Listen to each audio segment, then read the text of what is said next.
Hello, ladies and gentlemen. Please find your seats. We will be starting the program very soon, very shortly. Please find your seats. Thank you.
May I request all our friends to settle down?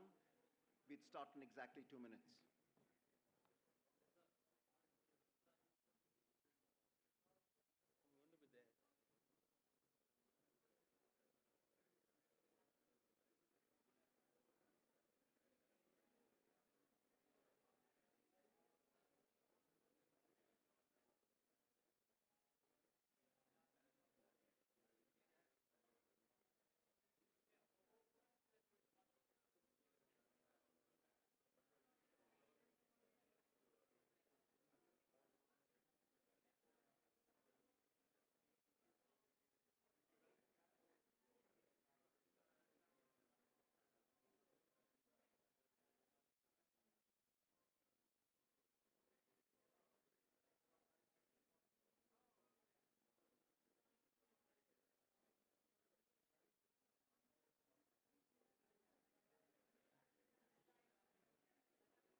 morning, friends. It's a great morning here, July 14th. We're at the Asia Society House for the FICCI-IIFA Global Business Forum. Before we start, may I request all of you to put your hands together to welcome, to join me on stage on the dais, Mr. Shiv Khemka, Vice Chairman Sun Group and NECM member of FICCI.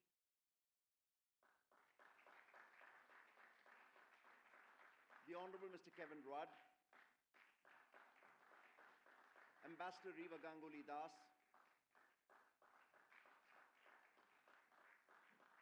Mr. Thomas Wider,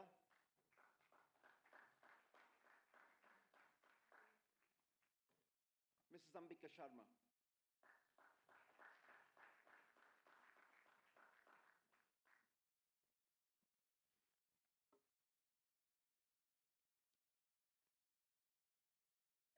The FICCI-IIFA Global Business Forum is a partnership between the Federation of Indian Chambers of Commerce and Industry and the International Indian Film Academy. The IIFA, as it's commonly known, began in the year 2000 as a child of the new millennium,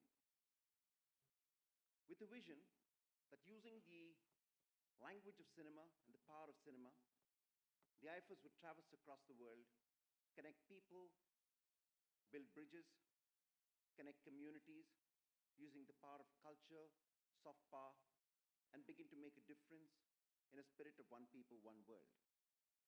But whilst the IIFA is a great entertainment event, create a big splash, and can go away, it's really the difference that is made in the partnership set up through business and economic opportunities that really connect, form firm bridges, and last the test of time. FICCI and IIFA got together in the year 2005, and it's a partnership that is now 12 years old, and so give both of them a really big round of applause. In this journey, the IIFAs and FICCI have traversed across 11 countries, 14 distinct destinations, and it is the 18th IIFA, here in New York. It can't get much bigger than this for building economic opportunities. So without further ado, I'm going to call to the podium to address us on behalf of the FICCI delegation, Vice Chairman Sun Group and NECM member FICCI, Mr. Shiv Khemka. Just a brief introduction on Mr. Khemka. He's had more than 20 years of investment and business experience, principally focused on Russia and India. After having headed up the family's Latin American activities in the 1980s, Mr. Khemka began leading Sun's investment and entrepreneurial activities in Russia and Ukraine in 1990, building a significant example of successful foreign direct and private equity investing into Russia, Sun Interbrew. He also established and led one of the first private equity funds in Russia, Sun Capital Partners. He was elected a global leader for tomorrow at the World Economic Forum in Davos in 1997, and was invited to join the forum's Foreign Business Leaders Council for Russia. I personally had the pleasure of working with Mr. Khemka on the Global Education Leadership Foundation, a passionate project that he runs to build young leaders for tomorrow. And last evening, a fantastic dinner was hosted at the Pierre, a fundraiser to really focus on youth projects, youth development, and various needs that can champion and power India into the future. Ladies and gentlemen, without further delay, Mr. Shiv Khemka.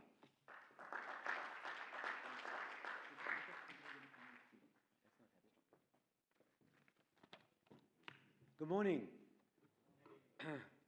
Good to have you all here, and I am so honored to be speaking to this august audience. I'm delighted that I'm on the board of the Asia Policy Institute, and I am very proud to be addressing all of you this morning.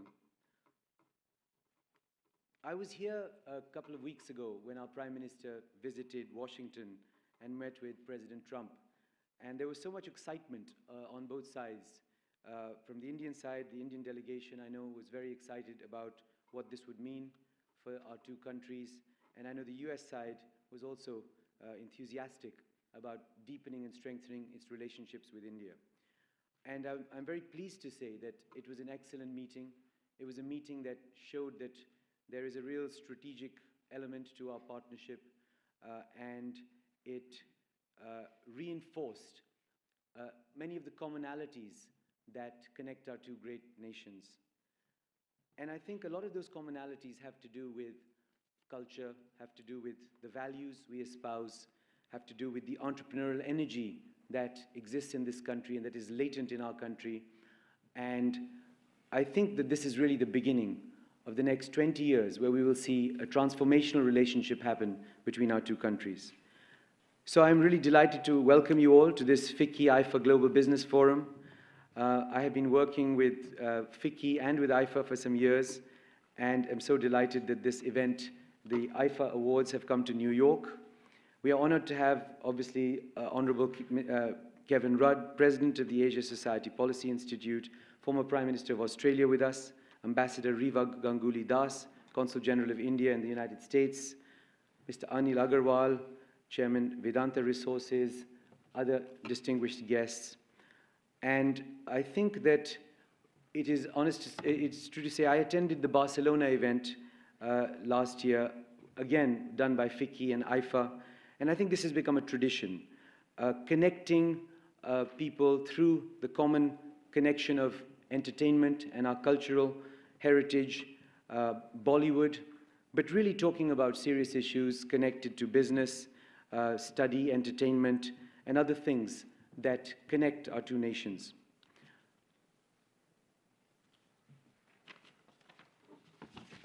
The theme of today's forum is India and the United States, Partners in Progress. And I think that during the visit of the Prime Minister, it was announced that the Global Entrepreneurship Summit is going to happen in India in the next few months. And we're very excited about that because we think that in a country where we need to create 1.3 million jobs a month for the next 30 years, entrepreneurship is fundamental and key.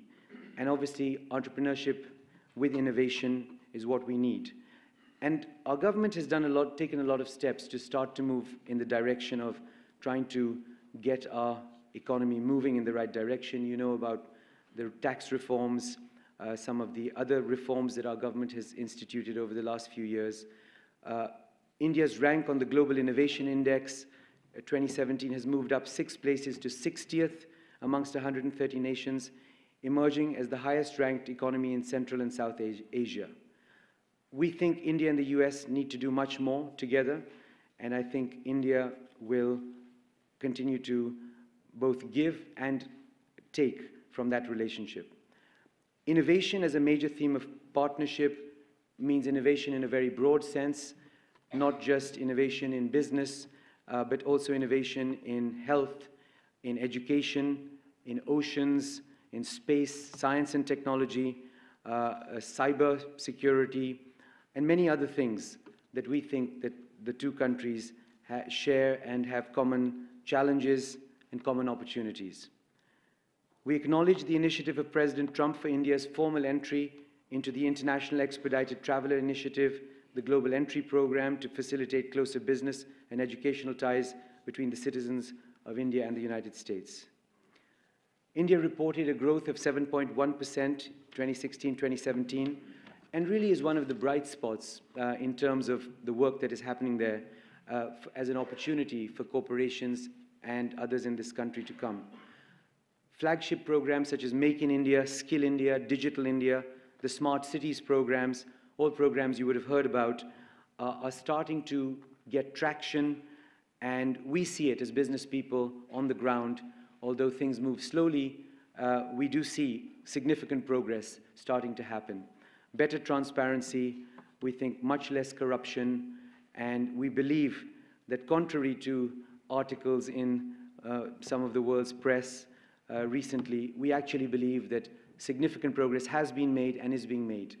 And as Mao Zedong said about the French Revolution, it's too early to say, but we do think that the small shoots of great progress lie there. And I think the US is a core partner in that growth as we go forward.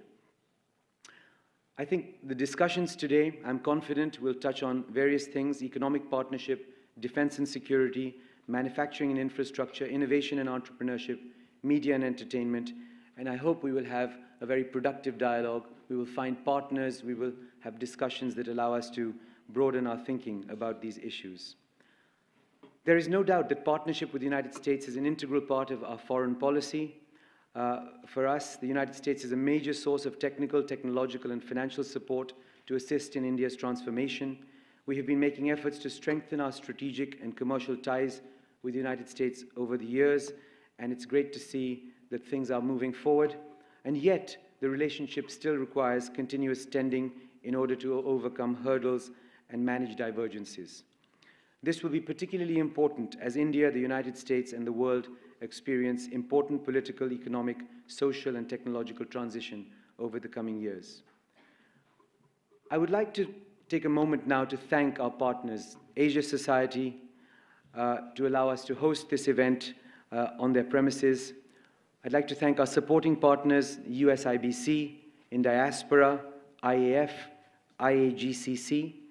I'd also like to thank our knowledge partners, KPMG, for associating themselves with this business forum and bringing out a report on India-US collaboration, an alliance for mutual growth and inclusive prosperity, which will be released at this platform today. I conclude with the recent statement of our Prime Minister made during his visit to the US, and I quote, "I'm sure that the convergence of my vision for a new India and President Trump's vision for making America great again will add new dimensions to our cooperation." This sums up the spirit of our age-old partnership. I wish all of you every success in your deliberations, and to all of us who've come from India, a very pleasant stay in New York. Thank you very much.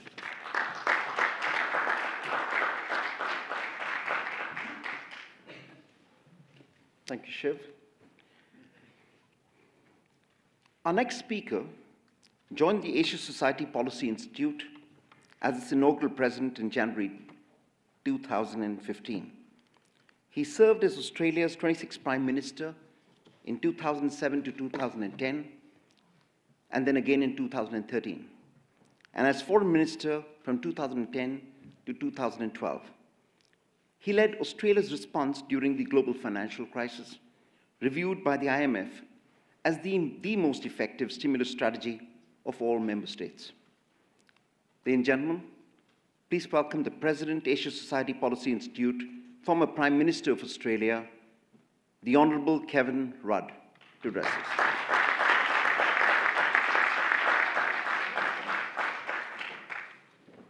Thank you very much, Sabas and Shiv. Great to have you here, and not just as a globally prominent son of India, but as a friend of us here at the Asia Society and a member of the Council of the Asia Society Policy Institute.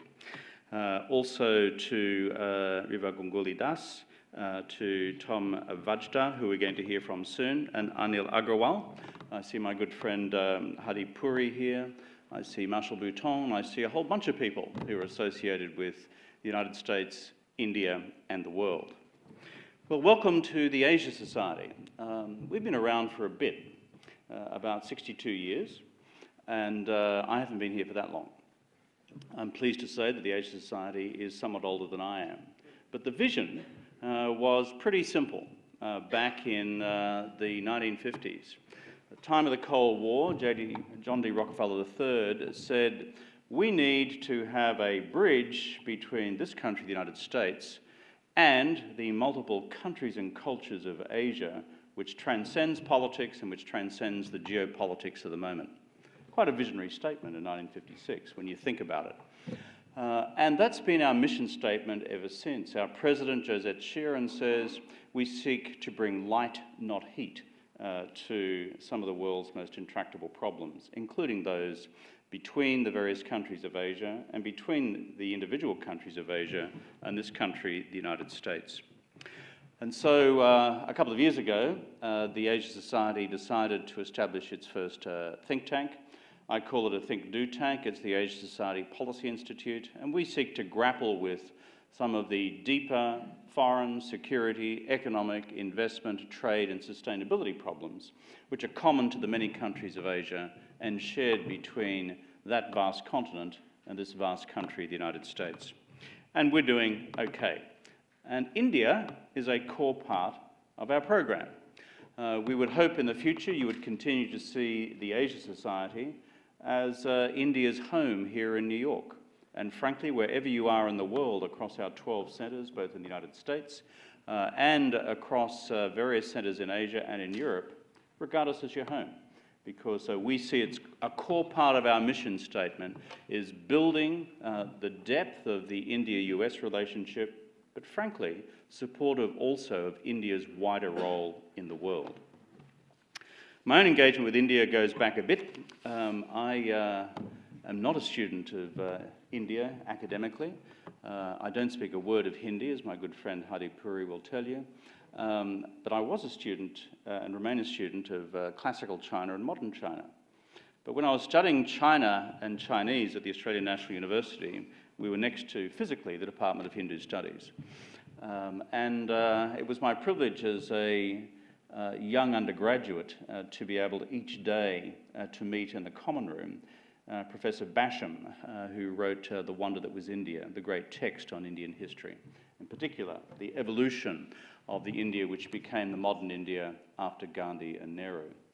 And as a fresh-faced, bright-eyed, bushy-tailed young undergraduate, to sit at Basham's feet in the common room and listen to him discourse on India and my own areas of intellectual fascination, which was the exportation of Buddhism from India into ancient China, and the importation of various aspects of the Hindu view of the world into notions of what the Buddhist priesthood was, and how that would in fact engage with Chinese notions of the role of Confucian scholars and the relationship between Confucian scholars and those associated with religious and political authority in China was a fascinating study then, and 2,500 years later, it remains a fascinating study today, if you look at the rise of Buddhism in China today. Personally, it's been my great privilege to be in India on many occasions, as Foreign Minister, as Prime Minister, as a Member of Parliament, as President of the Asia Society Policy Institute. My wife keeps saying to me, can we just go as us one day and actually have a look around? And I promise her one day we'll do that. She, like I, love India, and we look forward to spending much more time in your extraordinary country. I've also had the opportunity to sit down with your Prime Minister, Prime Minister Modi. Marshal Bhutan was with me on that occasion. And I've been, quite frankly, stunned knowing something about modern Indian politics at the pace at which Prime Minister Modi has moved at two levels. One, globally, he is the international Energizer Bunny. If you know what I mean by the Energizer Bunny, if you've seen the ad. There is no rest for this man. Perhaps I'm wrong in making this analogy, but I have not seen as internationally engaged and active an Indian Prime Minister since the days of Nehru. And this is quite a remarkable feat. Quite a remarkable feat in placing, frankly, India at the forefront of the global imagination. You go to India, this is a greatly politically self-absorbed society. You have the most riotous media in the world, apart from Australia's, and the most disrespectful in the world, apart from Australia's. This is part of our collective celebration of our democracy, our riotous democracy. But to have observed the ability of Prime Minister Modi to carve out time to place India at the forefront of the world's mind and imaginings of the future is of itself unique in contemporary Indian politics. But then simultaneously, domestically, those of us who care for India's future, including your friends around the world, have watched very closely the evolution of the Indian domestic economic reform program. I've been there and been told 1,000 times that the GST would never get through the Indian Parliament. It did. I've been there and been told 1,000 times that the demonetisation program were a political catastrophe. for Prime Minister Modi. I may not be an expert in Indian domestic politics, but I do know what Uttar Pradesh is, and I know it's a very big state, and I know it's got a very big population, and the extraordinary political win which Prime Minister Modi had there recently, in addition to 2 other states, was something which we who have been professional politicians look at with some degree of admiration. And so the political consolidation he's achieved at home on the back of a reform program, not just on tax, but also on the question of foreign investment liberalisation and on the question of infrastructure reform, and his international agenda, has many of us looking with great anticipation as to how India will now evolve. Which brings me to 2 or 3 concluding remarks. Those of us in the international community who follow these things closely want India to be globally active and engaged. We want India to be globally active and engaged. We want India to be globally active and engaged on basic questions of geopolitical stability. We want India to be globally engaged in terms of being a leading power in the overall strategic stability of the Indian Ocean and the Indo-Pacific region. We want to see India more actively engaged in the East Asia Summit, a group of 18 countries across East Asia plus India. And, if I can have my druthers here, we would like to see India become a full member of APEC, the Asia-Pacific Economic Cooperation Conference. Might I be so presumptuous as to say that this would be good for India, as it would be good for the region and good for the world? People say to me in India, where you have a robust, shall I say, protectionist tradition in some parts of your economy, I can say that without giving offence, because I actually like the country, is that APEC has performed a remarkable function across wider East Asia over the last 30 years of its existence. It has effectively acculturated and socialised East Asia into the norms of open trade, freer trade and open investment flows as being the ingredients of take-off economic growth levels. If we roll back 30 years and ask that question, was it the case in Korea then? Was it the case in Vietnam then? Was it the case in Malaysia then? Was it the case in Indonesia? The answer was no. But the socialisation of wider East Asia into the future economic opportunities which lie through open trade relationships and open investment relationships are enormously beneficial. I know there's a group who will always say in Indian politics and in the Indian media, well, that just means that India will end up buying more from them than they will from India. And I think, however, if we were to take that approach, APEC would never have come into being in the first place. And the enormous benefits, if you speak to our friends in Jakarta, which have been delivered to Indonesia over the last 30 years as a consequence of APEC membership and the changes in economic policy and culture which have occurred as a result, have been all to Indonesia's advantage. I think if you ask the APEC members today, would any of them like to leave because it hasn't advantaged them? Then the answer would be no, and 1,000 times no. So therefore, can I say simply that we would welcome India's participation in APEC as well. To conclude, if I could simply say to all of our friends from India, all of our friends from the United States, we are delighted that you have chosen to be with us here in New York this morning. I'm told that FICCI, which I know very well, the Federation of Indian Chambers of Commerce and Industry, and IIFA, the International Indian Film Academy, have been doing this for more than a decade together. This is a remarkable piece of synergy. It's worth of a Bollywood performance in itself. They bring together the people from the stage and the cinema house with the more boring people from commerce. I think of Mel Gibson. I think of Nicole Kidman. I think of Kate Blanchett, and I think of other Australian actors who are here in New York, like Hugh Jackman. There's something for we Australians to learn as well. But there's a cautionary note, I would say.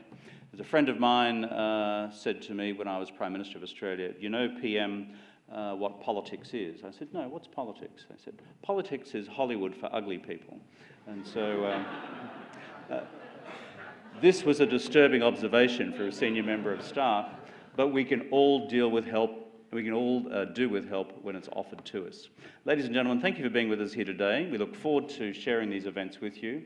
Always see the Asia Society and our Policy Institute as India's home in America and around the world. I thank you.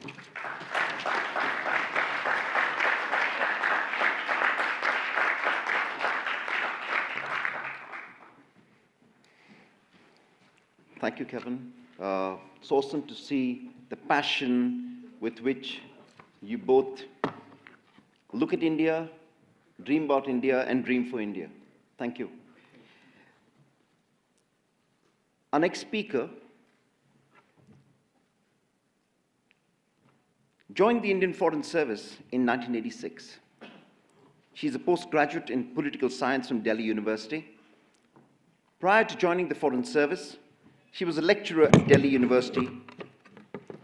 Before joining as Consul General of India in New York, she was Ambassador of India to Romania, Albania, and Moldova with residence in Bucharest.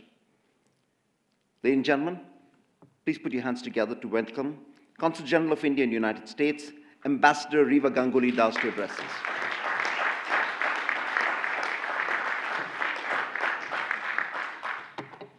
Thank you for the wonderful introduction. It's a great honor and a pleasure to be here at the inauguration of FICCI-IIFA Global Business Forum at this historic Asia Society premises. As you heard, this is a business initiative which has been in existence since 2005 and has grown over a period of time. And it's a great platform for political leaders, business leaders, to exchange views against the backdrop of the IIFA. The focus of this year's event, India and United States Partners in Progress, is a very timely one, coming as it does after a very successful visit by the Prime Minister of India, Shri Narendra Modi, to the United States last month. Visit of Prime Minister Modi also marks 70 years of diplomatic relations between India and US.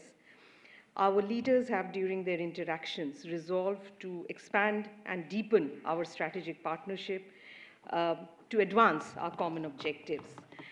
You've heard the other speakers also talk about the shared values of our two countries. US is the oldest democracy, and we are the largest democracy in the world. There are natural synergies between India and US. During the last few decades, we have, those of us who watch the relationship, has seen the fascinating transformation that the bilateral relationship has gone through. And no relation between India and any other country can match the range, depth, quality, and intensity of India-US partnership.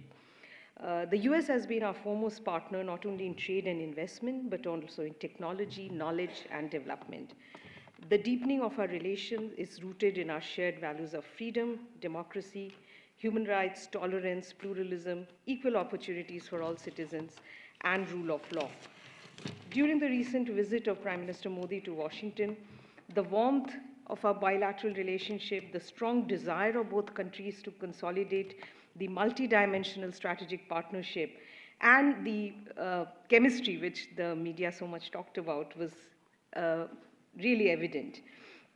The theme of the overall theme of the visit was, of course, the India-US are mutually supportive of each other in a changing world. This has many facets. One of the most obvious ones is the convergence, strategic convergence between India and US, which naturally leads to discussions on defense, security issues, as well as discussions on connectivity. US recognizes that India today is a major engine of global growth, and there is overall appreciation both within the political as well as business circles about the structural reforms that Prime Minister Modi has undertaken. There is recognition amongst the business community that it is easier to do business with India today than ever before. As you're aware, the Indian government is committed to transforming India into a major player in global value chains. Since the launch of Make in India in 2014, much progress has been achieved in pursuing the country's manufacturing agenda and global competitiveness. Globally, India is the sixth largest manufacturing nation and the biggest recipient of investment inflows, touching 60 billion in 2016-17, which is also the highest ever annual inflow into the country. This comes by virtue of our improved ranking on Global Competitiveness Index, Global Ease of Doing Business, and Global Innovation Index. With the introduction of GST, we can look forward to greater improvement in these parameters.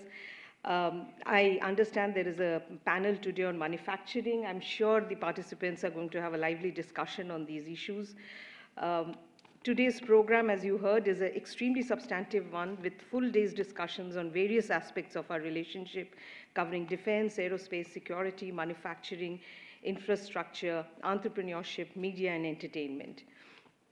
We see that with the rapid changes which are taking place globally and changes taking place in US and India, both partners, both India and US, are well placed to meet each other's demands.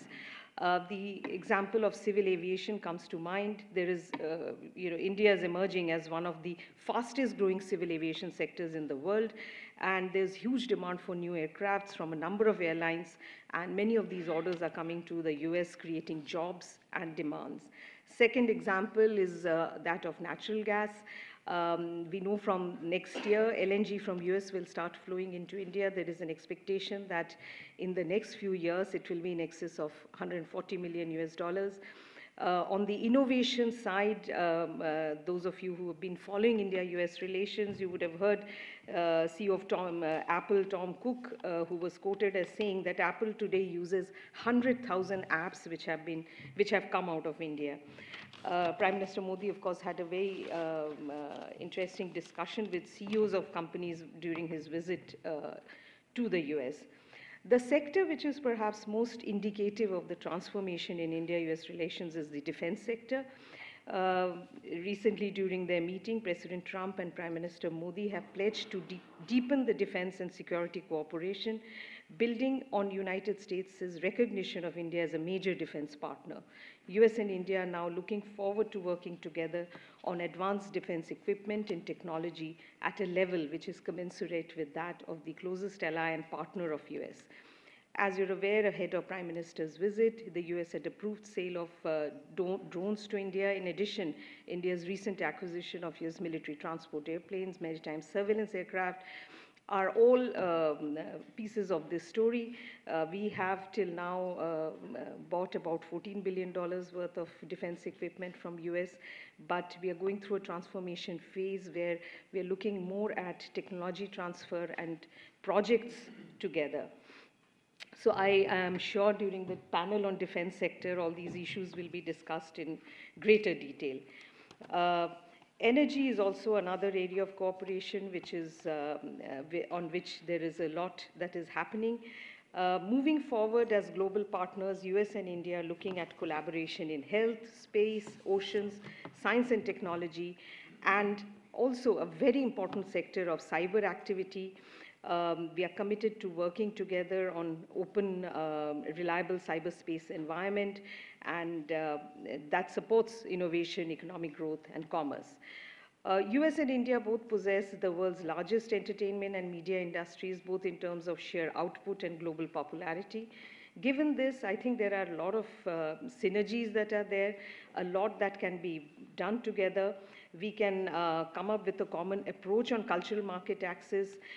People-to-people connection has always been a very important part of the India-US bilateral relationship. The 3.8 million Indian diaspora, 1% of US's population, which is extremely successful, is amongst in the highest income brackets, is politically active now, is a great asset to India-US relations. And I think events such as IIFA, which gives enormous visibility to India, in a city like New York, in a vibrant city like New York, is extremely important. I think it's a great way to showcase India's soft power, and I'm really pleased that IIFA has finally come to New York, first time ever, because Bollywood continues to be popular all over the world. It has no boundaries, it has a universal appeal.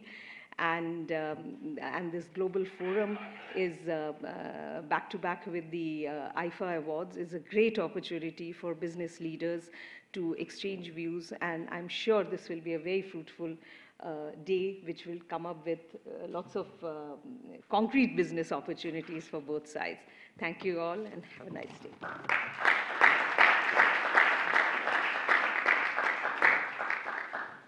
Thank you, Ambassador. Our next speaker couldn't really make it today because of personal emergency. The President of FICCI, Mr. Pankaj Patel, has sent us a video message, both with his remarks and to tell us how special this event really is. and how much it means to him. Can we have the video message, please?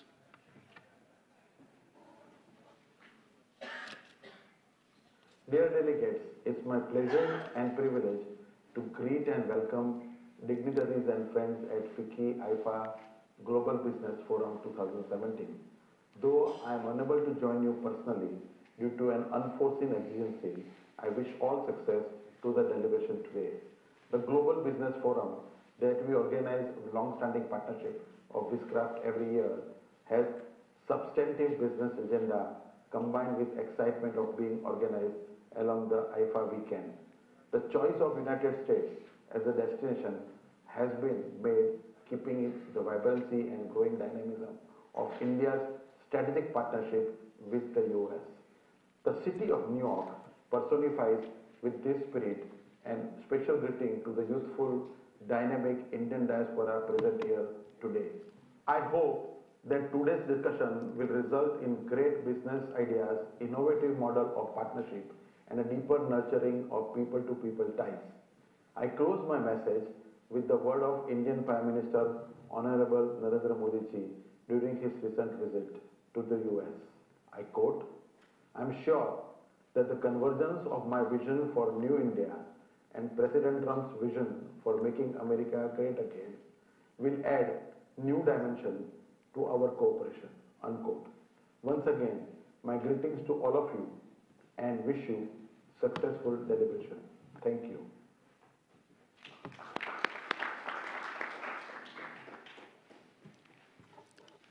This is the second visit of the IIFAs to the United States. We were here in 2014 in the city of Tampa, and it was a great event where we had Ms. Nisha Biswal, then the Assistant Secretary for South Asia, joining us, and we had a great engagement. I went back home to India, and at another event, had the pleasure of meeting the gentleman I'm just about to introduce. And his first remark was, "I've just come to the consulate. It is my mission that before I finish my term out here, that you must take IIFA back to America."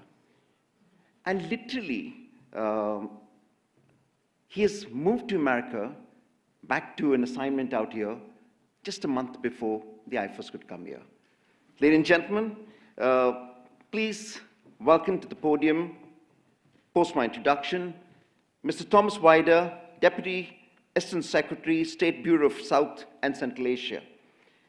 Thomas Wider assumed the post of Director for India in June 2017. Prior to that, he served as the US Consul General in Mumbai, beginning on July 31st, 2014.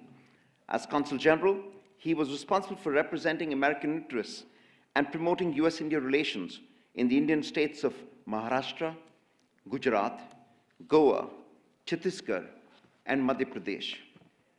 He's probably the most popular man for most Bollywood stars who want to get to America. Ladies and gentlemen, Thomas Wider. Thanks. Yeah, thank you very much. Thanks for that wonderful introduction, Jabbash. It's great to see you and a number of other familiar faces from my days in Mumbai. And it's a particular pleasure to welcome IIFA back to the United States and to the great city of New York. Please consider yourselves officially invited to hold all your future IIFA events in the United States as well. Honored to share this dais, obviously, with such an incredibly distinguished group. And I also want to express my thanks for 3 organizations for putting together today's business forum: FICCI, the Asia Society, and US IBC. Each of these organizations, in different ways, really have done a tremendous amount of great work in strengthening the US-India partnership, and for that, I'm very grateful. So I'm currently the Acting Deputy Assistant Secretary of State for South Asia, but as you heard, until really about 3-4 weeks ago, I was the US Consul General in Mumbai, which I assure you is the very best job in the US Foreign Service. Mumbai is, of course, the home of Bollywood, but to be frank, typically the only time any Bollywood stars wanted to talk to me was when they needed a US visa. So it's glad to be on the other side of that equation for the moment. But that said, if there are any Bollywood executives in the audience who are looking for an over-the-hill, middle-aged American to serve as an extra in your next movie, please come see me. As the ambassador mentioned, this year we're celebrating 70 years of diplomatic relations between the United States and India. and I can honestly say that the ties between our two countries have never been stronger. We are partners in the true sense of the word, working together on an incredibly broad range of issues: security and defense, trade and investment, health, even the exploration of space. What brings the United States and India together is a convergence of our values and our national interests. Our expanding partnership is recognized on both sides as being in the best interest of each of our nations. The United States fully recognizes the importance of what India represents: a democratic nation at the center of a region of great consequence, a market for our companies to serve and grow with, and a partner in the fight against the evils of terrorism in all its form. And that's why, in recognizing India as a major defense partner, the United States is committed to India's rise as a regional security provider. As it's been noted, and as I'm sure all of you are aware, just over 2 weeks ago, President Trump hosted Prime Minister Modi on an official visit to Washington, and there the two leaders laid out a shared vision for a partnership going forward. The President chose the Prime Minister as his administration's first ever guest of honor at a White House dinner. Their time spent together spanned a total of 5 hours, which is a remarkable amount of time for any head of state. President Trump declared that the U.S.-India relationship is and will continue to be one of the most important strategic relationships of the 21st century. Two strong, resilient democracies that share common values and whose national interests closely align. Relevant to this business forum, it's important to note that trade and economic ties will remain a fundamental pillar of our relationship. In fact, the joint statement that the two leaders released during the Prime Minister's visit focused on the theme of prosperity through partnership.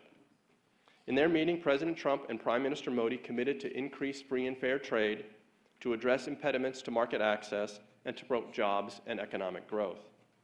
They pledged enhanced cooperation on energy security and the provision of U.S. energy exports to help fuel India's growth and inclusive economic development. They highlighted the importance of promoting innovation, technology, and entrepreneurship as key drivers of growth.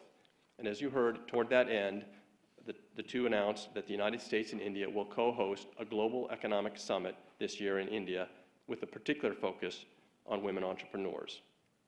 I think it's perfectly fitting that the United States and India, who share such a strong culture of innovation and free enterprise, will come together to help support the development of entrepreneurs, not just in both our countries, but around the world. So, our two countries are working together in support of peace and security. We are working together to spur economic growth and create jobs.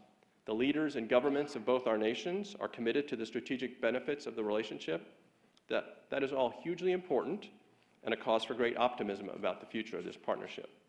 But for me, especially after spending the last 3 years in Mumbai, I believe it is our people-to-people ties, our incredibly deep people-to-people ties, that will serve as a strong foundation for our partnership in the years ahead. Last year, we saw more than 1 million Indian visitors to the United States and over 1 million American travelers to India. 166,000 Indian students studied in the United States in the last academic year, which is a record. Some 4 million Americans trace their heritage back to India, and right here in New York, Ambassador Nikki Haley is serving as the first Indian-American cabinet member in U.S. history as the U.S. Ambassador to the United Nations. Indian Americans head some of our leading corporations, including Google and Microsoft, and are driving many of our startups in Silicon Valley. And American and Indian researchers are working together on cutting-edge science, including sending probes to Mars and tracking gravitational waves in the far reaches of space. And I would be remiss, of course, if I did not mention that our two people share a passion for filmmaking and cinema. The U.S. and India have the two top-grossing movie industries in the world, and with growing ties between Bollywood and Hollywood, that will be on full and extravagant display tomorrow night. So let me again commend IIFA for coming to America and helping to solidify our cultural and business ties and putting on a great show in the process. Thank you very much again, and my best wishes for a successful program.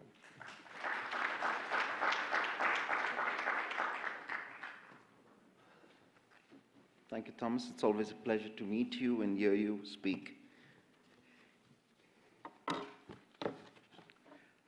The IIFAs in the year 2007 did something quite dramatic. It changed its red carpet into a green carpet.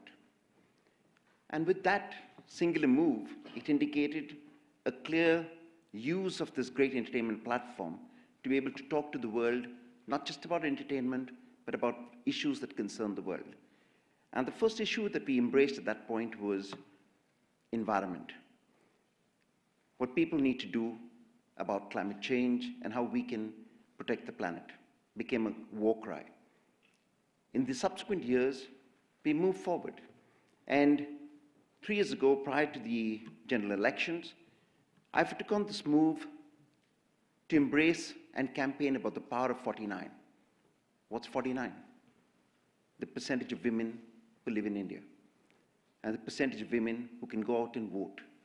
So we use the power of Bollywood and celebrity engagement to be able to get people to go out and vote, get women to go out and vote, because you can get the government that you want if you go out and vote. And the difference was dramatic, that wherever the IIFA campaign ran, in those key markets and territories, the percentage of women voting grew by anything from 35% to as high as 60%. That, in many ways, is the power of Bollywood. Why am I telling you all this? The next segment is about IIFA honoring a leader, a business leader, who's making a difference with what he does. Mr. Anil Agarwal, chairman of Vedanta Group, has first pledged 75% of their wealth for social good. I think that calls for a round of applause. We hope that by celebrating Mr. Agarwal and Vedanta, we inspire others to emulate the great example and follow suit. Mr. Agarwal was appointed to the board in May 2003 and became the executive chairman in March 2005. He is the chairman of the nominations committee. Mr. Agarwal founded the group in 1976 and has over 3 decades of entrepreneurial and mining experience. He has led the group and has helped to shape its strategic vision. One of its most passionate programs is a project called Nandghar. They've re-envisioned the Anganwadis as they were known in India, to embrace the Prime Minister's vision of digital India. So you've got e-learning and all the facilities that come with digitalization. You've got nutritious meals and clean water, high levels of sanitation and hygiene being maintained across the Nandghars, which are these perfect homes both for child development, education, and also for skill development for women and employment for women. IIFA this year is supporting Nandghar and celebrating it. And as part of that, FICCI and IIFA are pleased to present to Mr. Anil Agarwal the FICCI-IIFA Global Leadership Honor for Business Development and Community Development. Ladies and gentlemen, I'm going to invite Mr. Kevin Rudd, Mr. Thomas Wider, and Ambassador Das to present the trophy to Mr. Agarwal.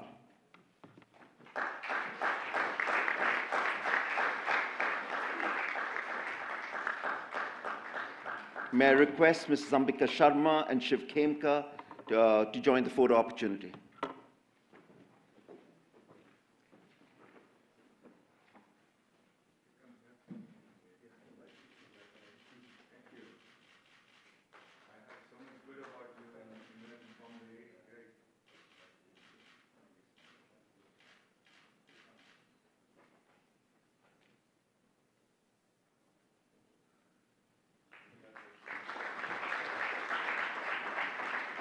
Now, ladies and gentlemen, with a thunderous applause, may I invite Mr. Agarwal to address us, both as the recipient of the honor as well as a world leader, business leader.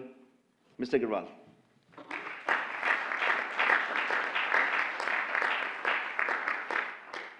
should carry the trophy with me. Ah, of course.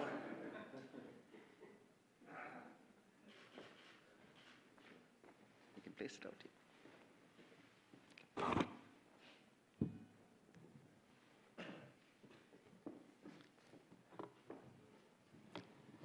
It's a pleasure and honor to be here in the Asia Society. Mr. Sabha from Wizcraft, IIFA, FICCI, and all distinguished guests on the dais. It's my privilege to be here. It was really a surprise for me. US was a role model for us when we started our business. We always, two democratic countries, think alike. And I always said, when our Rishi Muni died in India, they become born as a billionaires in United States.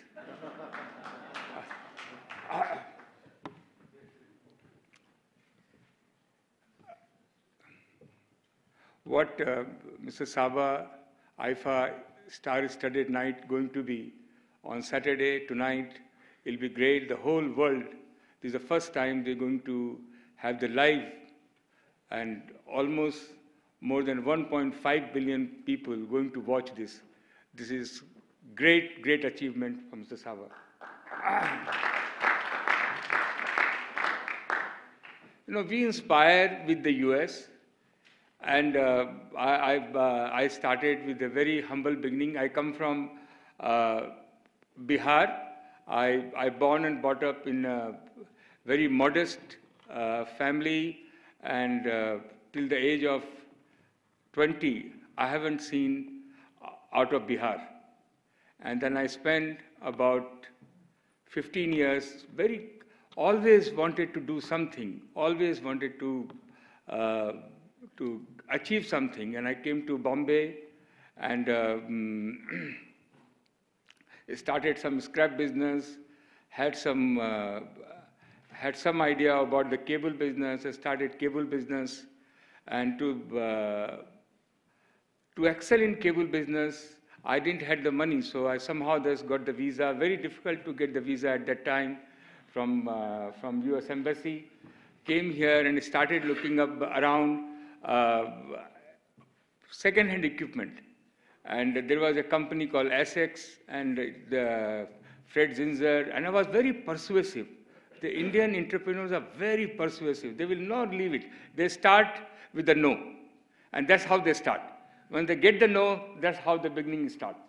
And I was very persuasive, and he wasn't sure whether he's going to sell those equipment, and I could buy those equipment and set up one of the very good unit for producing jelly-fill cable, telephone cable, which was allowed in the Narasimha Rao government time to produce telephone cable into the private sector. And then I started, and I realized I started doing some IPO and raised some money in the market. Then we have, I looked at the cable need raw material, copper, and we find that the copper is a really short supply. I started looking around, how can I produce copper as a raw material? And then it goes on, and then I have to raise more money. Government privatization policy came, and the government privatized the largest aluminum company, Bharat Aluminium, which was a Navratna, and I could buy that company. When I was buying that company at 550 crore, I didn't have 5 crores in my pocket, and I get inspired from the US entrepreneur, and my CFO said, "You are bidding for 500 crore, we don't have a 5 crore, how do we achieve?" I says, "All right, let's do one thing at a time. Let's do one thing at a time." And then we floated the tender saying that, look, this is the largest company we are buying. Whoever banks is interested, come, we will consider. And trust me, I got the call from the 3 bank chairmen that your CFO is not taking money from me.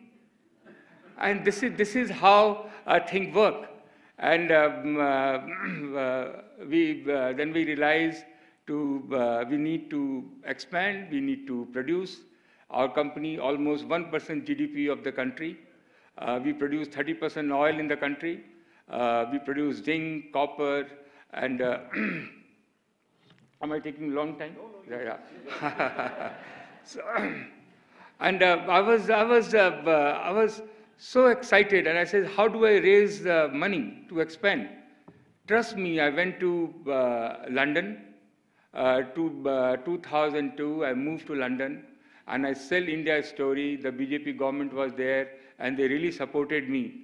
And from then till now, we listed ourselves in London, we listed ourselves in New York, and you will be surprised, we raised $33 billion out of overseas, and invested 90% of the money into India, and some of them goes to Africa. I'm very connected with Africa, and when I see the philanthropists in the US, I realize that's how it should be. And one thing I realize, to learning from the industrialists, entrepreneurs in US, to live a very simple life. And the whole purpose of life is give back to the society. And in this, I have met Prime Minister Modi. He inspired me that the biggest challenge of India is 8.5 crores children and almost 2 to 3 crores women. They have to come out. We have to give them a proper up to the age of 7. And we created this Anganwadis. Almost 1.5 lakh Anganwadis is not working. Government has a huge fund. And I say, as I run my company with the same passion, I'm going to take up this challenge also. I believe in the God. I really believe that no matter how much you do, the final nod comes from Him. Whether you call it Allah, whether you call it Krishna, whether you call it Jesus, or anything, there is something you have to hold on. So I hold on to them. I don't spend time on the religious activity, but I believe in the superpower, and that's how I'm here where I am. So we have started this program of Nandghar, which is a unique. We created this high-tech house, about 700 square feet, and we have said that let's build 4,000 Nandghar. The Prime Minister has given this name Nandghar, which is for the children. So in the morning, it is a solar, it has a hand pump. All Nandghar has the borewell, and it has a TV. TV is fully connected. That's how fully connected. We have a solar, so there will be no electricity problem. So in the morning, about 8 o'clock, about 40, 50 children come from the village.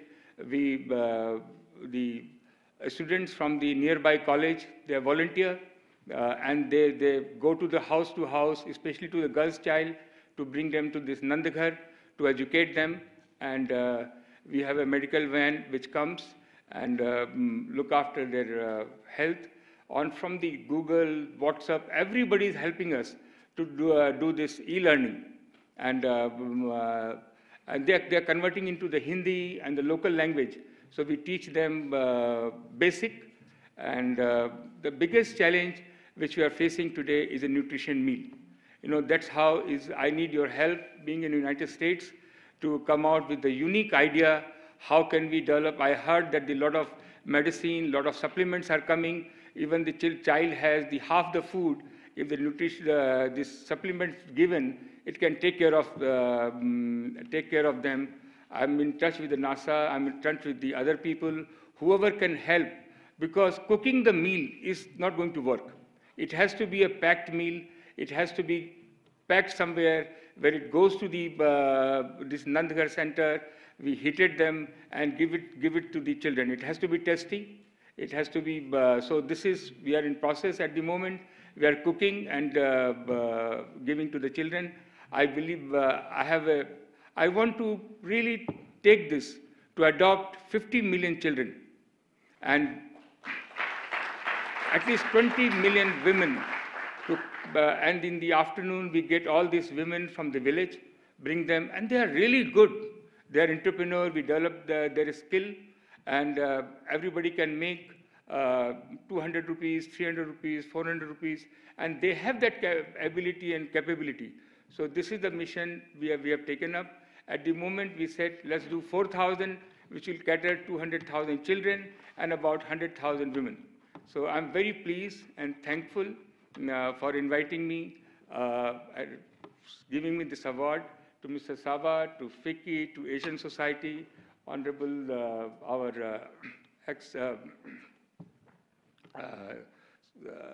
formal American consul from Bombay. I have Consul General from US, from India, FICCI member, and our best friend Shiv Khemka. All the best. Thank you very much.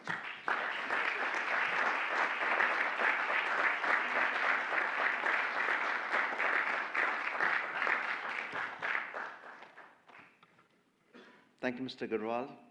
In honoring you, we honor ourselves. I'd just like to briefly share with you a small film on Nangar that Mr. Agarwal so passionately spoke about. We managed to capture a little bit of it. It's about a minute long. So can we have that?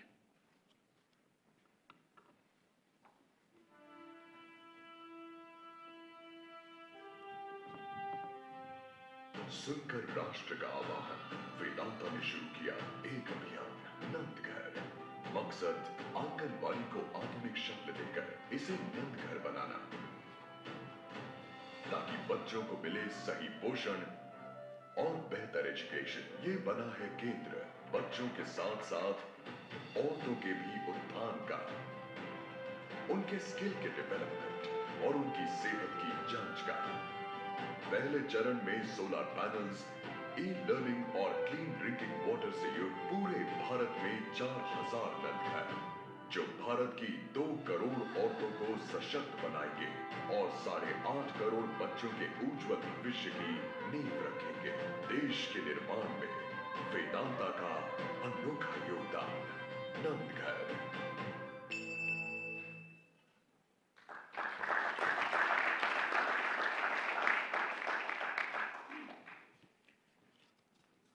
Today, 100 Nandgars, tomorrow 4,000, and then it can keep growing. Like IIFA believes in the green, FICCI too is passionate about the green and the environment. So instead of having the traditional gifts that I've presented to speakers and those who take time off to be on the dais and address all of us, FICCI has introduced a unique concept called the green certificates. So for every certificate that is presented to one of the speakers, FICCI ensures that 6 trees are planted in the Sundarbans. Ladies and gentlemen, I'm going to invite Joint Secretary General of FICCI, Mrs. Ambika Sharma, to present the green certificates to our dignitaries.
Thank you.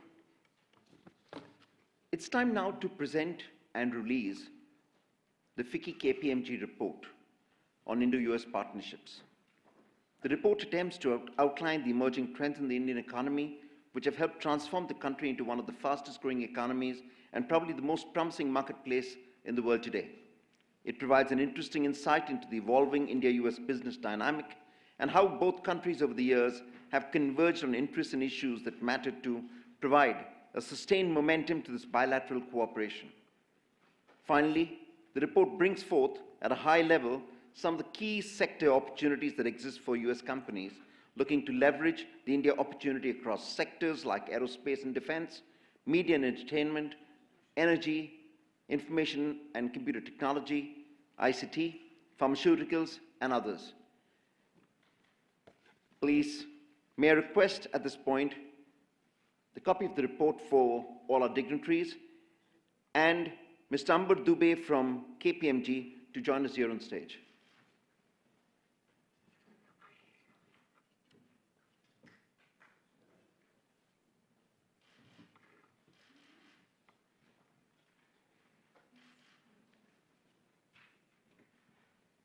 May we have a photo opportunity representing the launch of the KPMG report.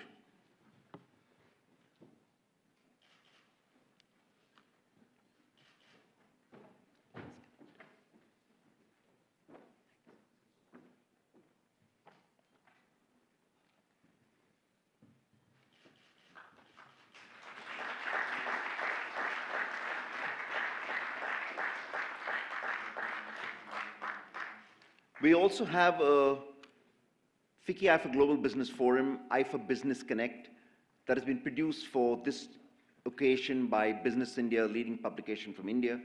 And a copy of that would be made available to all of you whenever you want from the reception. It's a fantastic document that puts together some of the analysis across different sectors and interviews with leading business leaders. Ladies and gentlemen, whilst I call for a close to the inaugural session, may I please thank all our dignitaries for having been really fantastic, erudite in everything that you shared, and thank you very much.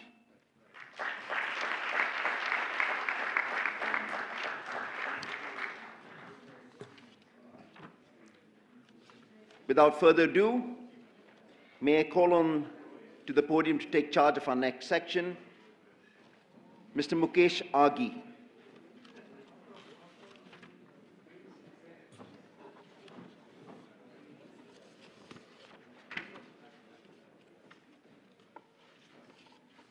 May I call to the podium Mr. Mukesh Aghi.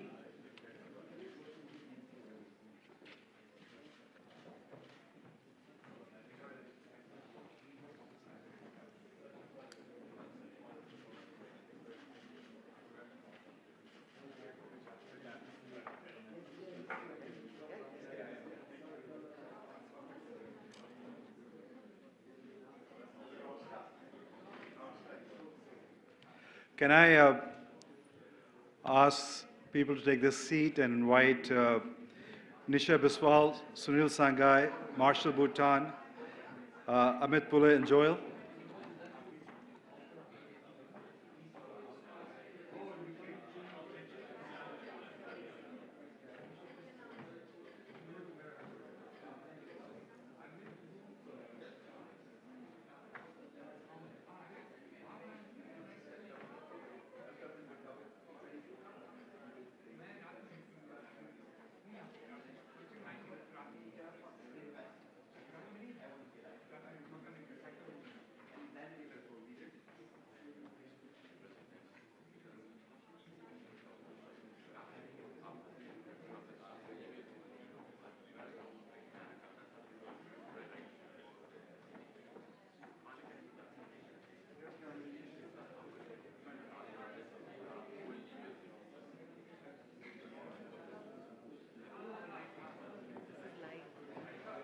Okay, we're ready to start. So can I ask everybody to settle down?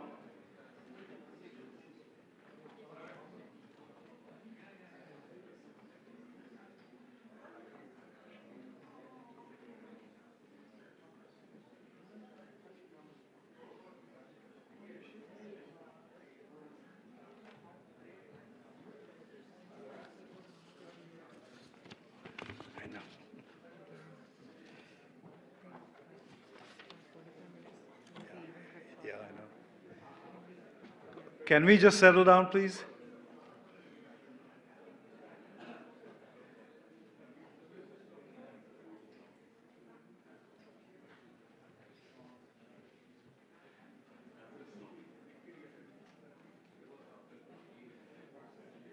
Okay, we will start our session. I know we have running a little behind, and my job is to make sure that we catch up on time. Our next session is talk about the future of India-US economic partnership, and that's important to discuss. And we do have some eminent, I would say, speakers who are engaged and who have been engaged on driving this relationship in a very strong fashion. I have Nisha Biswal, the former Assistant Secretary. Now she's with the Albright Stonebridge. We have Marshall Bhutan, with Asia Society, Joel Hellman, Dean, Georgetown School of Foreign Service, Amita Pule, CEO of IIPL, and then Sunil Sangai, CEO of HSBC India. I think we did have 2 weeks ago the Prime Minister of India visit US, and we heard a lot of warm feelings between the two countries. And if you look at the ambition of the two nations, is to drive an economic relationship which is today at $115 billion to $500 billion. There are tremendous opportunities, but there are also tremendous challenges. While India focuses on Make in India, you also have a president who's talking about Make in America. While India focuses on trying to create jobs which are growing, the demand is growing by 1.3 million jobs a month, you have a president here who's trying to focus on creating jobs in the US. So the challenge is how do you basically converge opportunities and manage risk and conflicts together. And on that note, I would like to open the forum with my colleagues up here. And I'm going to ask basically, we'll get into more of a dialogue rather than an opening statement. As I said, we have a paucity of time, and then we'll go from there. So I'm going to just come down to the chair itself and start with Nisha as my first question, because Nisha drove the policy side between India and the US and took, under the previous administration, a relationship to a much, much higher level. And so the question to you, Nisha, is when you look at the current scenario, do you see a tremendous momentum picking up, or do you see challenges still coming up either from a price control on stands, on bits itself, or other aspect of the relationship? Well, thanks, Mukesh, and it's really wonderful to be here with the Asia Society and with IIFA and FICCI. I was here at the FICCI-IIFA Business Forum 3 years ago in Tampa, not here in New York, but in Tampa. And, you know, where the relationship has gone over these past 3 years is quite remarkable. And, you know, to answer your question, Mukesh, about whether we see the glass half full or half empty, I mean, it's both, right? It is that there is tremendous momentum and incredible potential in this relationship. And so there's a reason why India has become the favored investment destination for so many American companies and is right now at the top. There's a reason why you are seeing, you know, this active competition in the United States on the India relationship, within government, within industry, on the Hill. It is India's moment. But let's not squander that moment either, because there are challenges that need to be addressed. There are challenges that we were focused on within the Obama administration, which are also going to be a very high priority for the current administration. And you referred to some of them. I mean, one of the reasons why we tried so hard to move on a bilateral investment treaty with India is because we know that for investment to flow in both directions, there need to be an environment that safeguards and provides kind of the rules of the road, whether it's on tax liability and retroactive taxation, where there's been a lack of clarity, although good signals have been sent, whether it's on repatriation of profits, whether it's on dispute resolution. These are really important factors that have to get addressed, and those are important for companies on both sides of that equation. So if we can focus on some of those challenges, and I know that the current administration is focused on these challenges, and get through that, then I think that the glass can go from being half full or half empty to maybe being 3/4 full. So that's where I think the positive momentum lies, is in addressing some of these lingering issues, which can then truly unleash the trajectory and get us from 115 billion, where we are currently, to the 500 billion that the Vice President Biden talked about, and that both countries have agreed to as kind of a goal and a target for growing this relationship. Thanks, Nisha. I think if you look at this Prime Minister, he has focused a lot on structural reforms, GST, demonetization, bankruptcy law. And, but I think there is a skepticism on part of the Asian neighbors, because the Prime Minister has conveyed the desire to join APEC. So the question which I'm going to raise to Marshall is India's participation in APEC, will it accelerate the reform, or will it slow down the rest of the APEC as it tries to move into a much more open market economy? Thank you, Mukesh. I'm also delighted to be here, and thanks to my Asia Society policy colleagues for putting this together along with FICCI and IIFA. Kevin Rudd spoke in his remarks about APEC, and he and I have worked together on this issue now for the last 3 years, and we are both convinced that APEC would be a win-win. A win proposition over time for India and a win proposition over time for APEC members. I want to stipulate at the outset that it's important to remember that APEC is not a formal negotiating body. It is a, let's call it, to downplay it, a discussion group, but a very important, substantive, sustained discussion group that has, as Kevin Rudd said, has allowed East Asian economies now for 26 years plus to learn about the ways and means of global trade and the requirements that each country must have to fulfill over time in order to enter fully the global trading system and benefit from it. It does not require that nations come to the table prepared to commit to certain agreements. Yes, there is a culture of consensus in APEC, but actually I learned in studying this issue that the consensus is a very loosely defined and loosely pursued objective in APEC, and often takes years to reach. So, why should India be interested in APEC?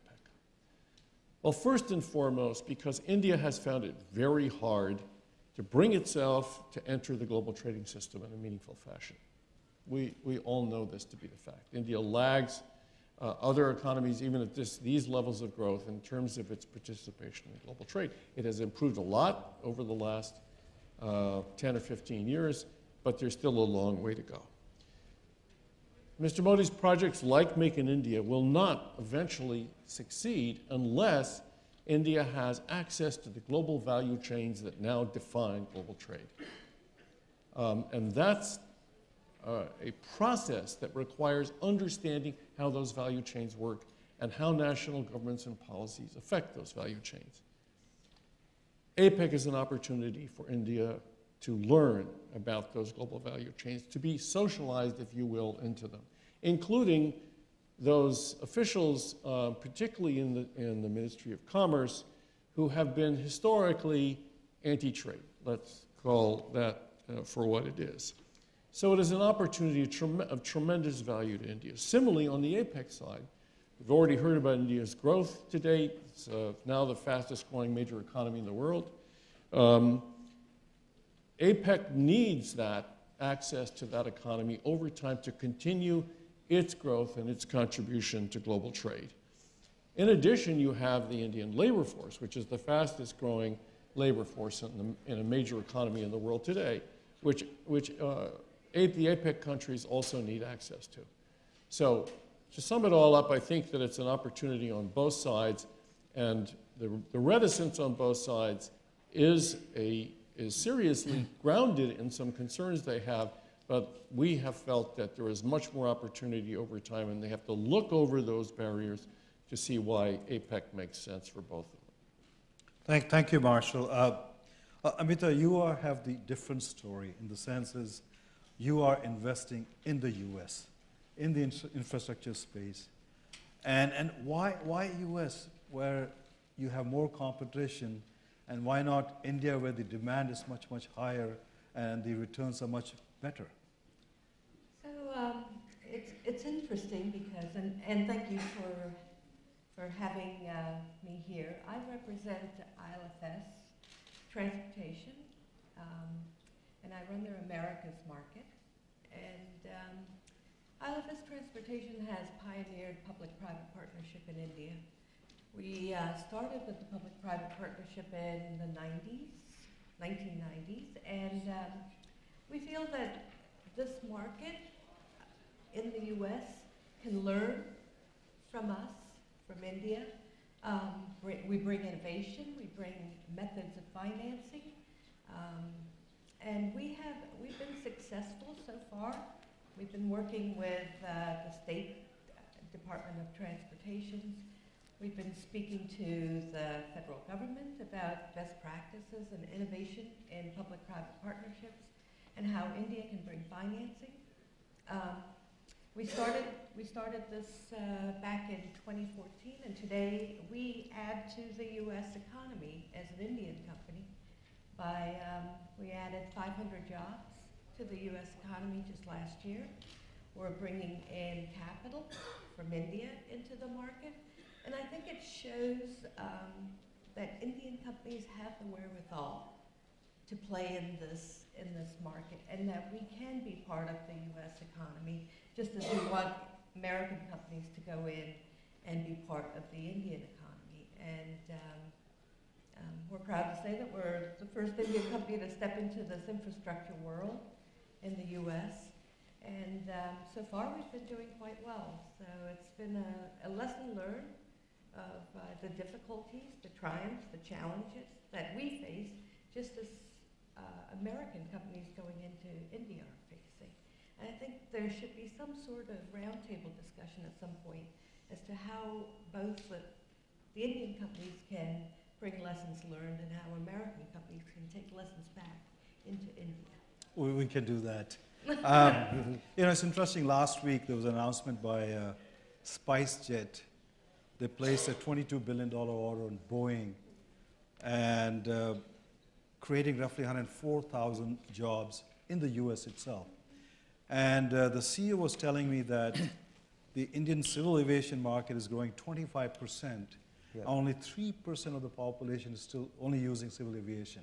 So the growth potentials are tremendous itself. And I think most of the orders hopefully will come to the US companies who create more jobs. But coming back to infrastructure, there's a market opportunity of $1 trillion in India. But what we're seeing is the Japanese and the Koreans, they seem to move much faster than the US companies itself. Sunil, from your perspective, why there's so much reluctance? Is it financing? Is it the market is not conducive enough? Or is there lack of stability on the policy side that the US companies are not coming on infrastructure side? That's a very good topic, and thank you, Mukesh, for raising this, and I'm delighted to be here this morning. I was listening to the inaugural panel very interestingly, and there was one word which was missing, infrastructure. We talked about defense, we talked about multiple other sectors, but there is so much happening in this sector, infrastructure. You just talked about aviation. This morning, I was clearing my emails and watching news. There is a very remote place in Bihar called, I don't know if any one of you here will be aware of a place called Purnia, Darbhanga, got connected with air connectivity this morning. Oh. So that's what is happening. That's the reason why aviation is growing 25% really year on year, because smaller places are getting connected, and that's the reason why SpiceJet and Jet and others are really growing. But coming to infrastructure in general, I guess what has happened, if you look at the past, the consumption market of India has been targeted by the global corporations, particularly the US corporations. In fact, we always talk about that we get up with Colgate and we sleep with good night. So we look, Colgate is a classic example of how they have tapped into Indian consumption market. It's an 80 years old history, and they capture almost 60% of the toothpaste market share. I see the same thing happening in infrastructure also. GE has moved in a big way. They've just got a very big contract to manufacture locomotive. So I guess this will happen across. What has to really follow along with this is the financing. The infrastructure, you really need long-term financing, which Japanese and Koreans are doing. They're actually financing their project as well as they're supporting their companies as well. And I see that on the financing side, we've seen American companies and American investors, they have actually invested in a big way in the equity. The first asset management company to come in India was Morgan Stanley, an American company. Today, out of $2 trillion market cap of the Indian capital market, 25%, almost $500 billion is owned by foreign investors, and significant part of it is owned by the American investors. But they have not really come in the same way in the debt market, and I see that is the area which will grow as we grow the infrastructure. Great, thank you. Let me just come to Joel, then we'll have an open discussion here. 162,000 Indian students in the US, contributing roughly $5 billion in tuition fee. But more important, a lot of them go back as goodwill ambassadors of US back into India. And, but a lot of them come to US because there's opportunity to get ROI on the investment, especially on the optional training program and beyond itself. The current administration, executive order and some perception of limiting that, where do you see that going and the impact on students coming to the US from India itself? Well, thank you, and thanks very much for having me and for bringing up the important topic of the importance of higher education as a bedrock of a relationship between the United States and India. Because I do think, first of all, it's one of the most prominent, important aspects of the America's brand globally is the attractiveness of its higher education system. And India, of course, has been partaking of it with the second highest number of students here registered in the United States. We have over 1 million students from abroad. India, as I said, second largest, but with still quite a bit of room to go. China, for example, has nearly twice the level, over 350,000 students coming in. So we still think there's plenty of room to attract the best and the brightest. It builds a remarkable foundation for economic, social, political relationships across the countries, because our best universities in the United States now, and there are many of them, are truly global institutions. Our faculty are global. Our administration are global. The number of Indian presidents of major American universities, business schools, and others is stunningly large. Essentially, the student body now has become increasingly international. And that's building relationships that will pay and bear fruits in so many sectors. But as you point out, we have seen, and it's still early days to see what the impacts are, but two areas, the visa restrictions that obviously were not directed towards India in any shape or any way, shape, or form, but nevertheless seem to suggest perhaps a change in America's attitude towards its openness and willingness to accept international students. And because India makes such a large portion of that, you saw a dramatic drop in applications this year from Indian students. And that concerns us, because here's a policy not directed towards Indian students, but nevertheless creates a mindset perhaps, or a worry that the welcome mat is not as open as it always has been. And if students were targeted from one country or the other now, what guarantee is that we're not going to be targeted later on? So we've seen a dramatic drop in applications. And I hope that that's just a temporary blip and not sort of more of a longer-term trend. The second thing we've seen, and I do want to place this on the table because it has an impact on the economic relationship, is that 85 to 90% of the students coming from India are majoring in science, tech, business. And of course, that's a good thing because it does have, as you say, an ROI. But on the other hand, what we're starting to see now that our universities have become global is if you can start to build up a financial aid base from charitable giving, from philanthropy, from corporate giving, and others, you'll start to see a wider range of subject matters covered in American universities. And I think for India as an actor and a player on the world, that's important. Because if you start to see students moving into the social sciences and humanities, as well as science and engineering, you're going to see a stronger cadre of Indian officials, Indian global players, Indian multilateral players. And I think building up that base, that philanthropic base, for ensuring Indian leadership in the world, I think is really important. Great. But, I'm going to come back to Nisha and Marshall. America first. Is that closing the borders? Is that anti-global trade? And will that have an impact on his partnership with India from an economic perspective? Nisha, you, and then Marshall. Yeah, it all depends on how you define America first. American foreign policy has always been about advancing the U.S. national interest. But it's always been about drawing that national interest in the broadest possible terms, which is that when you extend security and prosperity more broadly, you create conditions that advance America's interest in being able to secure its borders and being able to advance its economic interests. I think in 2013, President Obama, in his address to the Australian Parliament, talked about the Asia-Pacific century and the vital interests of the United States as an Asia-Pacific nation. Right? And he talked about how increasingly America's security and America's prosperity is going to be determined by how Asia grows in peaceful ways and in ways that create more opportunity for American companies. And we talked about the infrastructure market, but virtually every market that you can think of, whether it's the energy market, whether it's the technology market, whether it's consumer goods, India is going to be a dramatic opportunity.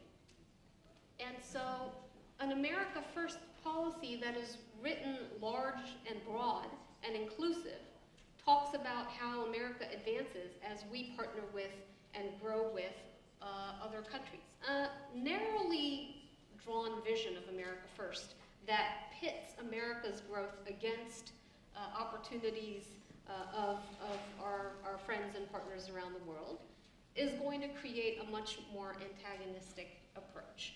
And that's not to say that there are not tough issues of trade barriers and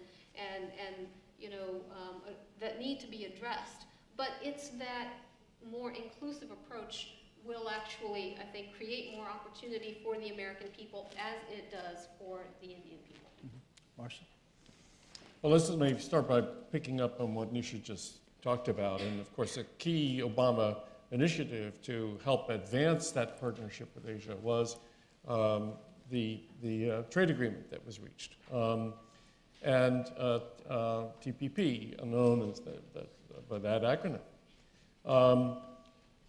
Now, the irony is, of course, that India actually shared some reservations or actually concerns about TPP, fearing that it would be kept outside the global trading system by TPP. But the irony was that, further irony was that TPP actually was not a trade agreement in the traditional sense. It was an agreement that would cause the countries, our partners in the agreement, to raise their labor standards, to change their regulatory standards in such a way that would benefit the American economy over time.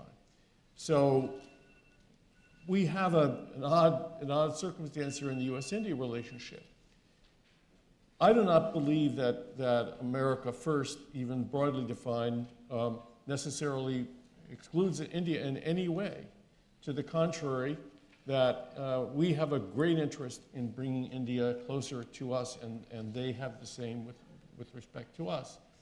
But the trade issues are going to be problematic in this relationship, depending upon how avidly they're pursued by the Trump administration. The summit was a bit of a good sign, very early sign, that the two sides had chosen to paper over in largely positive ways whatever discussions went on about the trade issues. But at some point, this will become an issue for both governments. I hope that the Modi-Trump partnership will result in the lifting of sights on both sides, much as happened under the Bush administration to bring about the civilian nuclear agreement, and the Obama administration to bring about an unexpected agreement on climate issues, that these two governments, these two leaders will reach beyond that and see an opportunity to build a U.S.-India economic partnership that is the true partner of the security relationship between the two countries. Thank you, Marshall. Let me just come to Sunil and Amita. I think a lot of U.S. companies still complain about transparency in policy making in India. They complain about things not improving on ease of doing business itself. And I would say more important, for example, recent price control on stents was kind of a setback to these companies. And when you look at, we have a company which we convinced them to set up a brewery in Bihar, and after they set it up, there was a prohibition, and all of the investment went down the drain itself. So the question is are we seeing more transparency, more consistency, and better ease of doing business, or is just only talk itself? Sunil, and then to Nathan. Look, I think the politics is same everywhere, right? So there is a bit of politics involved in a lot of decision making, and that's the reason. The example which you took, Bihar, prohibition in Bihar, clearly has taken a lot of us by surprise. But broader issue, Mukesh, is that the consumption, the size of consumption in the market is so large that despite some hiccups, I think there will always be a huge opportunity. We're talking about $1.6 trillion consumption market, which is growing significantly. And we've seen in the last 10 years, our per capita income growing from $800 to $1,900, $2,000. That itself has shown the way the consumption bucket grows. So the consumption is so large that I think it'll be very difficult for any large global corporations not to really participate in that market. Having said that, yes, there are issues which have been talked about over a period of time. But I guess the focus on digitization is clearly taking away some of these issues in a big way. And we have started realizing, when it was getting implemented a couple of years ago, probably we did not feel, but now we are feeling it. Just one example I'll give you. There is which people out here in this part of the world is very familiar with, and therefore I'm using that example, is just the disconnection between you as an assessee and your assessing officer, which is the income tax officer. That is a big change in India. I do not know who my income tax officer is, which wasn't the case till last year. That's a very big change, and it will bring about a big social change, the corruption and all of that. So those are the kind of things which are now happening, and I guess this will go down in a very positive way. Great. Amit? I agree. I think that India is some of the ways that from the simple submission of bids and how the bids are being analyzed, and you're starting to see transparency in that side of the world, and more from an infrastructure perspective, the opening of the market to these other countries has become more and more significant. And we found that our company alone partners with a number of American companies as we bring them into India and guide them through the transparency process and guide them through the procurement process, because it is somewhat large and hard to understand when you first come in, but we feel that it's improving as time has gone on. Let me open the question to all of you. You have what you call as a prime minister who is driving a very strong economic agenda. He also is trying to manage his what I call as the other political wing, RSS, which has an impact on the social agenda also. Do you see from a US perspective the social agenda having an impact on the investment coming into the country? Open to any one of you. Yes?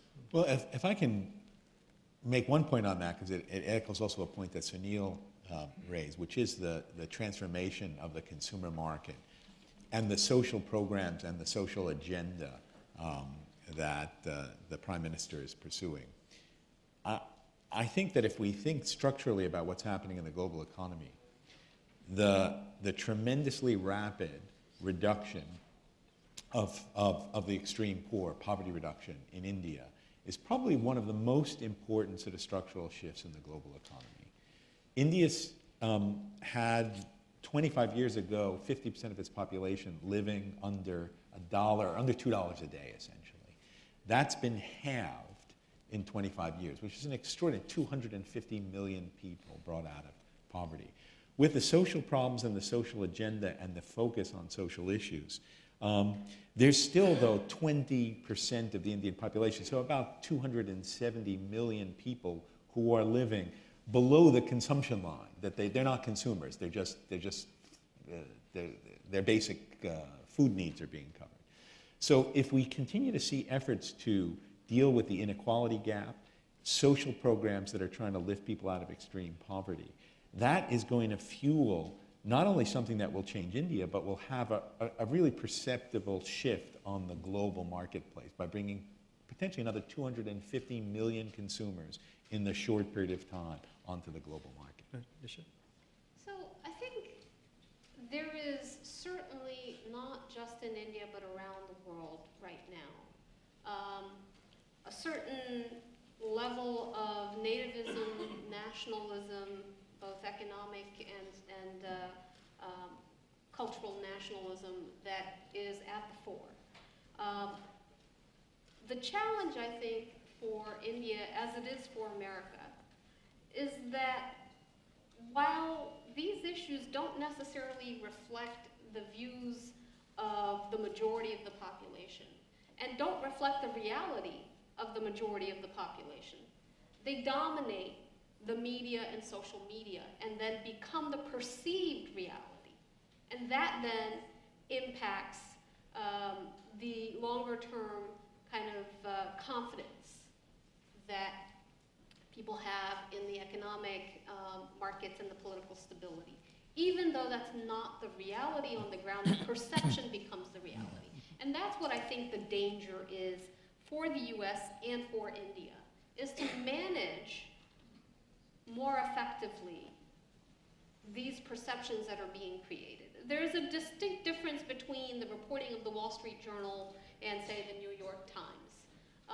But they both inform the readership and create the overall perception. And you've got to manage both sides of that ledger. India can't just be doing good things on the economic side and not manage some of these other perceptions that are being generated and that are being created. And the other point I would just make, to put all of this into context, is what often gets left behind as we look at the headlines is putting them into the Indian context and trying to understand the size and the scope of the challenges against the backdrop of the larger Indian context, both in terms of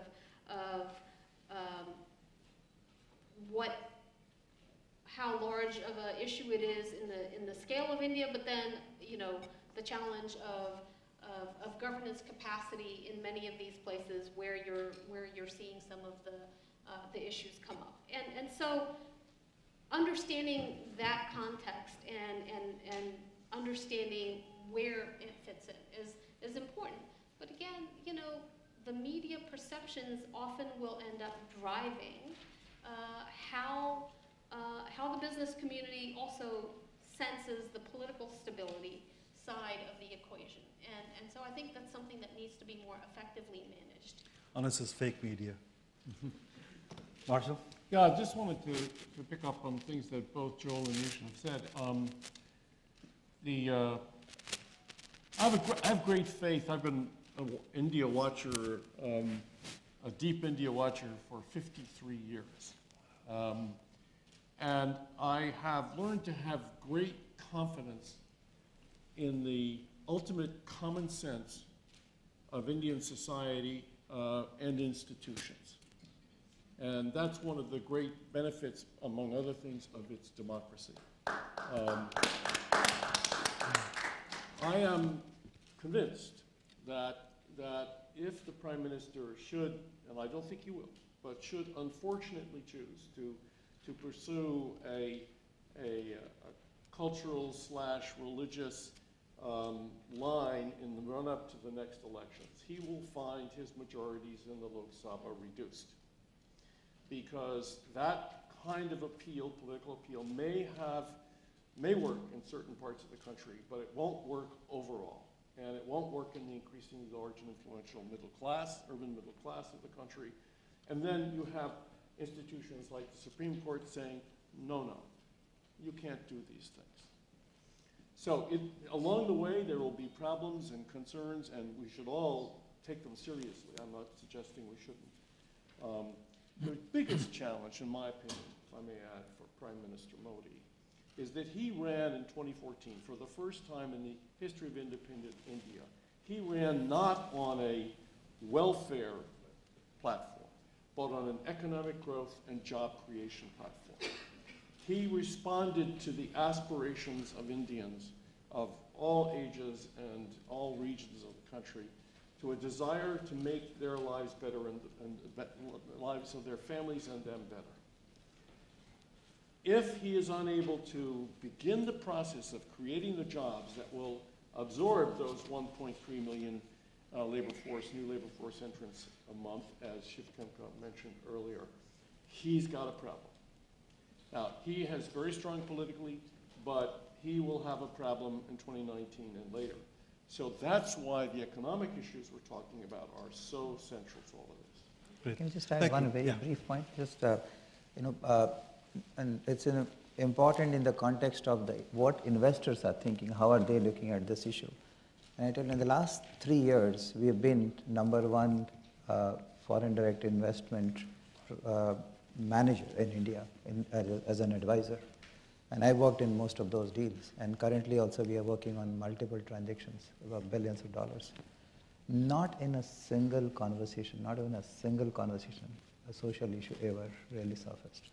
Even if we are doing a multi-billion-dollar deal or a global corporation investing in India, whether this issue, forget about in the forefront, whether it's there on the table, is being discussed, it's never been there. So I think it's more of a perception than the reality. That's great.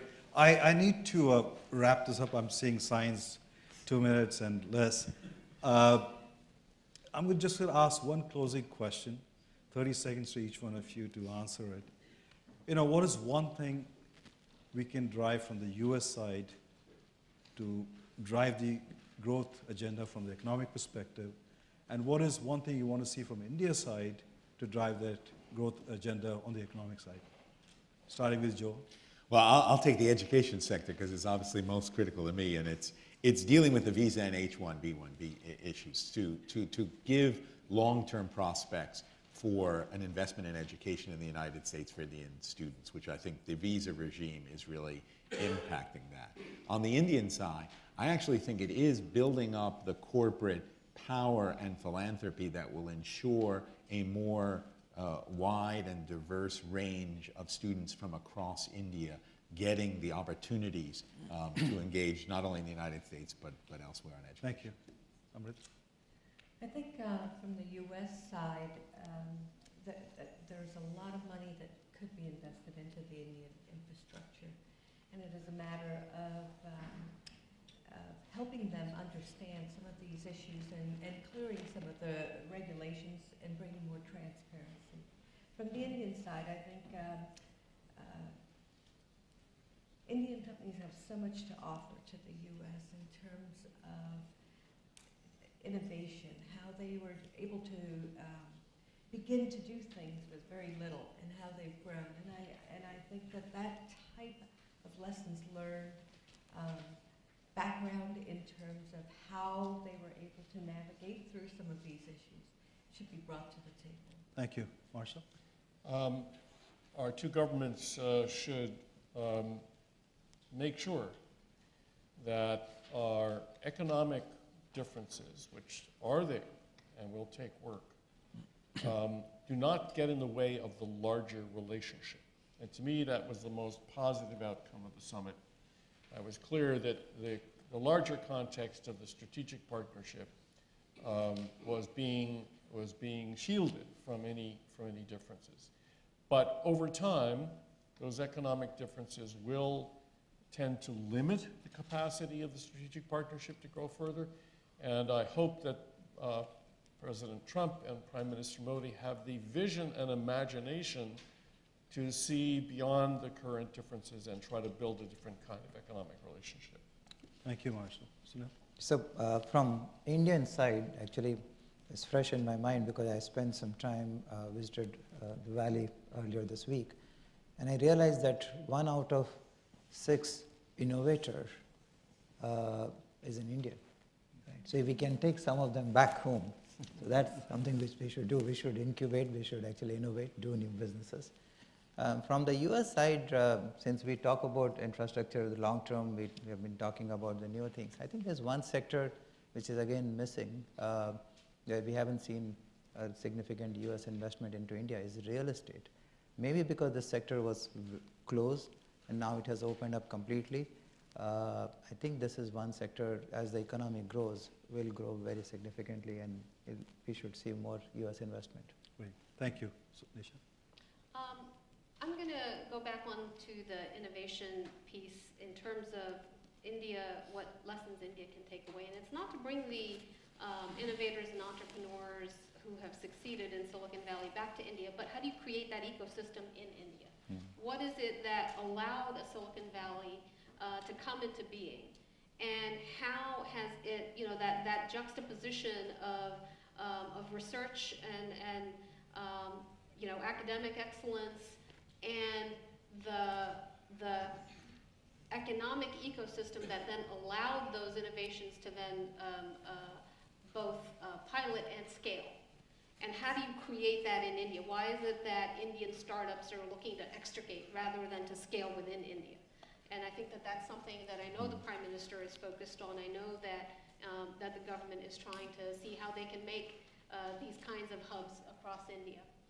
In terms of what the US can take away, I'm going to go back to another side of my brain, which is on the development side, which is that India is the laboratory for how you address massive challenges that exist in our world today on poverty, on health, on literacy, on virtually every arena that you can think of. India is a development laboratory.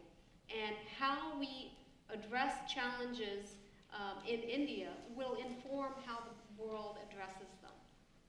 So I think that there's enormous opportunity for partnership in that arena for the US and India for global benefit. And I think both the Prime Minister of India has really articulated this in a very compelling way, which is that the US-India partnership is not about what we can do for the Indian people or the American people, but how we together can transform the challenges facing the world. Great. Thank you very much. A round of applause for the panelists. Thank you.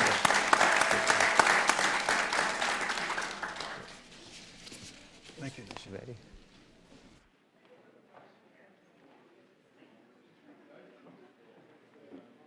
Can I request everybody to go to the 8th floor for tea and coffee, and we'll begin with the next session sharp at 11:30. There's tea, coffee, and drinks upstairs on the 8th floor. Everybody can take the elevator to 8th floor upstairs, please. Thank you. Next session at 11:30.